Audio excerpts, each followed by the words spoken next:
नमस्कार प्यारे विद्यार्थियों।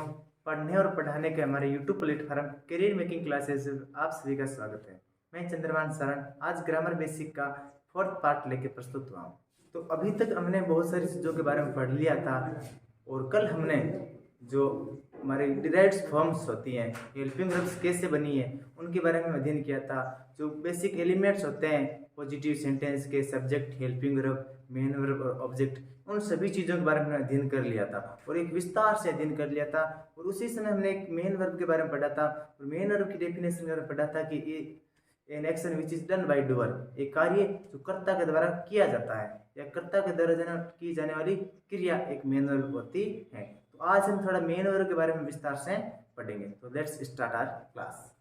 तो हमारा जो टॉपिक है मेन वर्ब। मेन वर्ब जो मुख्य एक्शन, जो कार्य होता है, तो मेन वर्ब कहते किसे हैं कि एन एक्शन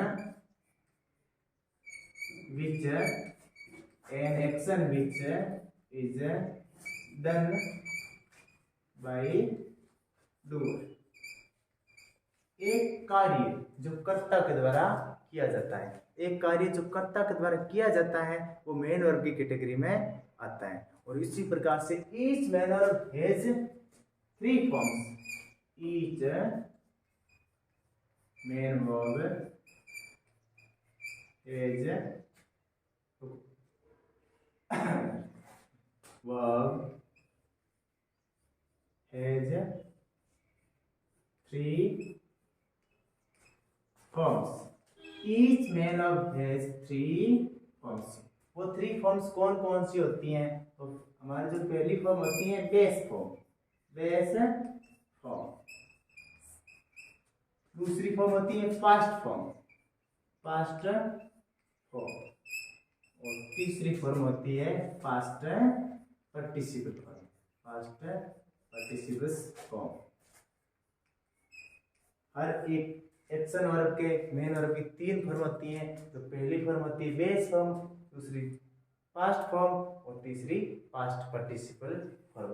बेस फॉर्म जो मुख्य होती है ना, ओरिजिनल वर्ब होती है, उसे हम बेस फॉर्म कहते हैं और वो हर टेंस में यूज की जा सकती है। तो हम कोई भी एक्शन वर्ब ले लेते हैं, जैसे हमारा रीड है, रीड यानी पढ़ना, और पढ़ना बेस फॉर्म है।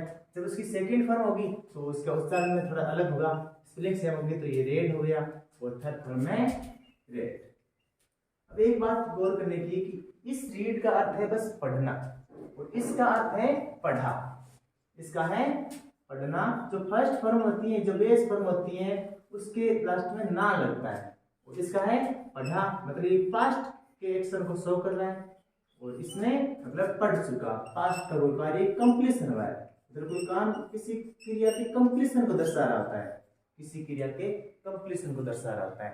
इसी प्रकार से देखा हमारे जो एक फॉर्म है टीच, टीच यानी पढ़ाना।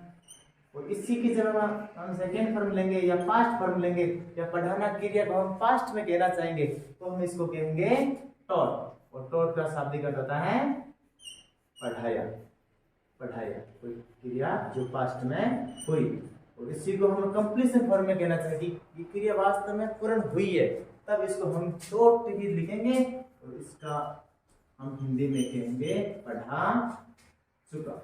मतलब पढ़ाने का क्रिया कंप्लीट हो, मतलब कंप्लीट हो चुकी है, मतलब कंप्लीट हो चुकी है। हम क्रिया का मतलब कंप्लीशन दर्शाना चाहते हैं।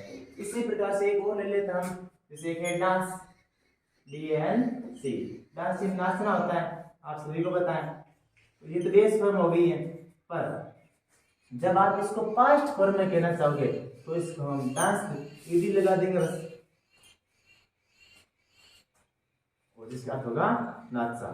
और इसी को हम पास्ट पार्टिसिपल फॉर्म में लिखोगे तो नाचती होगा और इसका शाब्दिक अर्थ हो जाएगा नाच चुका, नाच चुका। नाचने का जो क्रिया है वो पूरी हो चुकी थी। उसी प्रकार से एक एक्शन हम और लेते हैं, जैसे आप हमारा डू है, डू यानी करना। जैसे कोई मतलब किसी क्रिया को करना, करना कोई कार्य हो सकता है, तो डू। इसी की सेकंड फॉर्म पास्ट में कहना चाहिए, हम डिड कह देंगे इसको। और डिड यानी किया, कोई क्रिया हुई, किया और इसी के हम थर्ड फॉर्म में जब पढ़ना चाहे तो डन हो सकता है, मतलब हो चुका या कर चुका। डन मतलब कर चुका।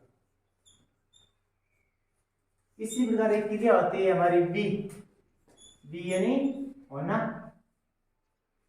बी यानी होना, और वाज यानी हुआ या था, वाज यानी था ऐसा कुछ, और बी यानी हो चुका, हो चुका। ये एक नॉन एक्शन वर्ब है, ये एक नॉन एक्शन वर्ब है। तो इन्हीं चीजों के बारे में पढ़ा है अभी। तो एक हमारी एक और लेते हैं, हैव। हैव यानी पास में होना, पास में होना, या पोजीशन शो कर रहे हो कि मेरे पास ऐसा कुछ है, मतलब मालिकाना हक जाहिर कर रहे हो आप। तो हेड इन पास में था कुछ, बिलोंगिंग मतलब किसी से पोजीशन दर्शाना, मतलब था, और इसी को हम थर्ड फॉर्म में हेड ही लिखेंगे। तो जैसे बहुत सारा, इसका भी था ही बोल सकते हैं हम, और इसमें था आपका ये कंप्लीशन दर्शा रहा है, और इस एव का कंप्लीशन दर्शा रहा है। तो अभी हमने कुछ मेन वर्ब के बारे में अध्ययन किया है, और मेन वर्ब संख्या में हजारों होती है, इन सभी का हम बोर्ड पे अध्ययन नहीं करा सकते। और पर कुछ चुनिंदा हेल्पिंग वर्ब भी होती हैं, मतलब कुछ चुनिंदा जो मेन वर्ब भी होती हैं जिनकी तीनों फॉर्में अलग अलग होती हैं, और बाकी सभी के साथ हम ईडी लगा करके उसकी थर्ड फॉर्म बना सकते हैं या सेकंड फॉर्म में बना सकते हैं। तो इसलिए हम सारी मेन वर्ब का अध्ययन नहीं कर सकते। तो मैं आपको जल्द ही एक सारणी या एक लिस्ट अपलोड करवा दूंगा, जिसमें आपकी जो वो मेन वर्ब हैं जिनकी तीनों फॉर्में अलग हैं या दो फॉर्में अलग है, वो आपको लिखित रूप में प्राप्त हो जाएगी। और इसलिए हम सारी मेन वर्ब का अध्ययन यहाँ पे नहीं करेंगे।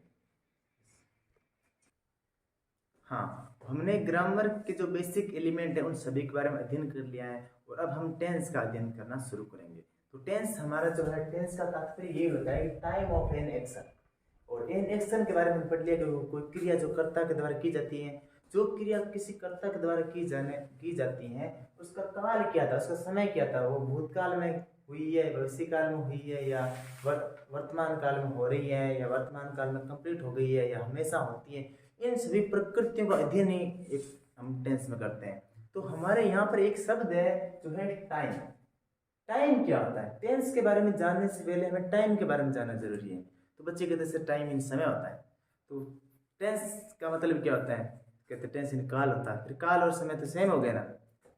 हम जब किसी से समय पूछते हैं तो हम यही तो कहते हैं कि टाइम क्या हुआ है, हम ये तो नहीं कहते कि टेंस क्या हुआ है। तो इन दोनों में बहुत ज्यादा अंतर है। तो टाइम का शाब्दिक अर्थ होता है समय, और वैसे टाइम का अर्थ होता है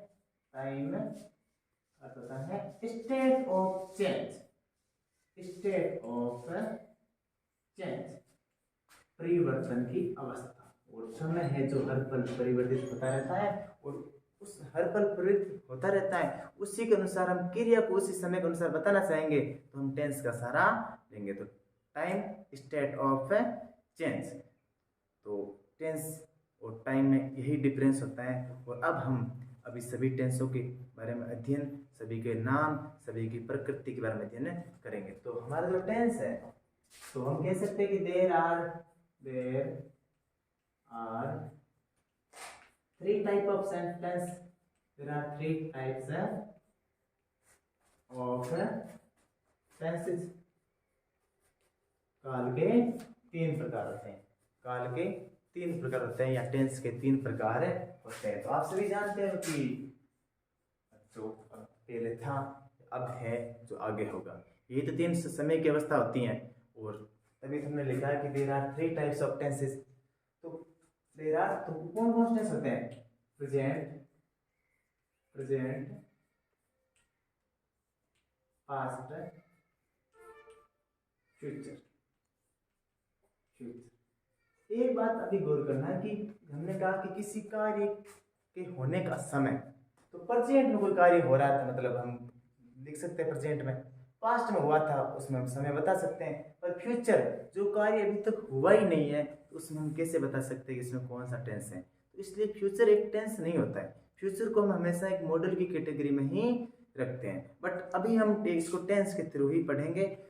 तो प्रेजेंट पास्ट और फ्यूचर, वर्तमान काल, भूतकाल और भविष्य। हाँ, तो हमने पढ़ लिया कि प्रेजेंट का तात्पर्य वर्तमान काल, पास्ट का तात्पर्य भूतकाल और फ्यूचर का भविष्य काल। तो पर एक बात जानने के लिए ये भी है कि but each tense has four part, each tense has four parts, four parts. तो वो कौन कौन सकते हैं? तो हमारा फर्स्ट है सिंपल,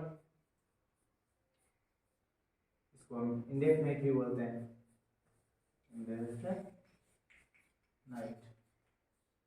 हमारा जो सेकंड है वो है कंटिन्यूस, कंटिन्यूस, कंटिन्यूस। और थर्ड है हमारा परफेक्ट, परफेक्ट। और फोर्थ है हमारा perfect continue, perfect continuous, continuous. एक चीज आपको जो याद आ रही होगी, हमने जब सिंपल इनके बारे में पढ़ा था तो हमने इसके लिए हम डू का लिखा था। डिराइव्ड फॉर्म करते समय हमने सिंपल टेंस को हम बोलने के लिए हम डू का सहारा लेते हैं। किसी मेन वर्ब में एक्शन जनरेट करने के लिए हम डू का सहारा लेते हैं। तो कंटिन्यू में हम कोई कंटिन्यूस एक्शन दिखाना चाहेंगे तो हमें बी का सहारा लेंगे। आप पता है इज, आर, एम, वाज, वर सभी डिराइव्ड फॉर्म्स होती हैं।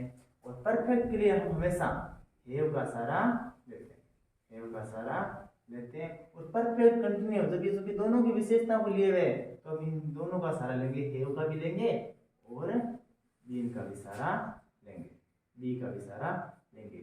और एक चीज बात गौर करने की ये भी है कि जो हमारा सिंपल है तो ये अपने साथ हमेशा लगभग वर्ब की फर्स्ट फॉर्म ही लेगा।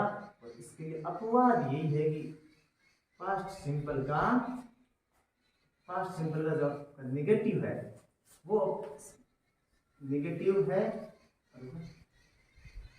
तो बेटा लगा बट इसका अपवाद हमारा जो पास्ट सिंपल है, पास्ट सिंपल है, उसका जो पॉजिटिव सेंटेंस होता है उसके साथ अपने साथ वर्ब की दूसरी फॉर्म लेता है।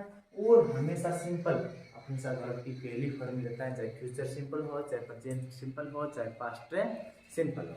ये बात रही हमारी कंटिन्यूस की। और ये कंटिन्यू टेंस की बहुत अच्छी विशेषता है, ये यहाँ पर भी कंटिन्यू और यहाँ पर भी कंटिन्यू। और जहाँ पर भी जिस भी टेंस का नाम कंटिन्यू में होगा तो वो हमेशा अपने साथ वर्ब की पहली फॉर्म के साथ आईएनजी ही लेगा। और ये बहुत हमारा तीसरा टेंस है, और तीसरा टेंस अपने साथ हमेशा तीसरी हो। और ये देखो इसमें ये दोनों की विशेषता लिए हुए, तो ये अपने साथ तीसरी फॉर्म मिलेगा और आईएनजी फॉर्म मिलेगा। तभी तो हमें ना इसके साथ आईएनजी फॉर्म का भी प्रयोग करते हैं, आईएनजी फॉर्म का भी प्रयोग करते हैं। और इज, आर, एम की थर्ड फॉर्म जो बीन है, तो बी की थर्ड फॉर्म है बीन का भी प्रयोग करते हैं। तो ये तीनों की विशेषता ली हुई है।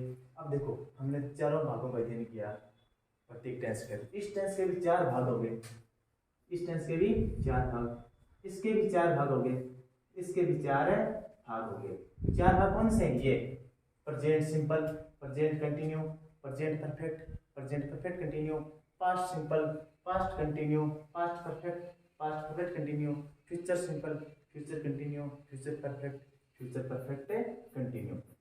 तो इस प्रकार से सारे टेंस मिला के हमारे कितने हो गए?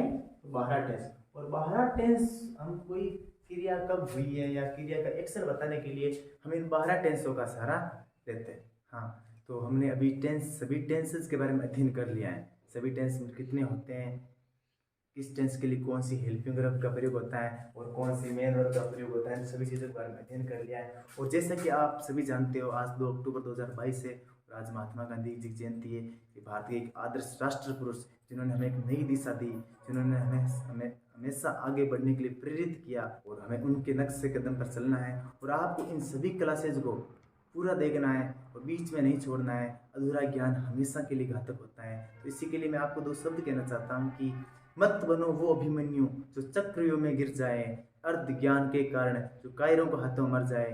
तुम बनो संपूर्ण ज्ञानी जो विपदा से ना घबराए, जो भी टकराए तुमसे चूर चूर हो जाए। इन्हीं शब्दों के साथ आज की क्लास को खत्म करते हैं। जय हिंद, जय भारत।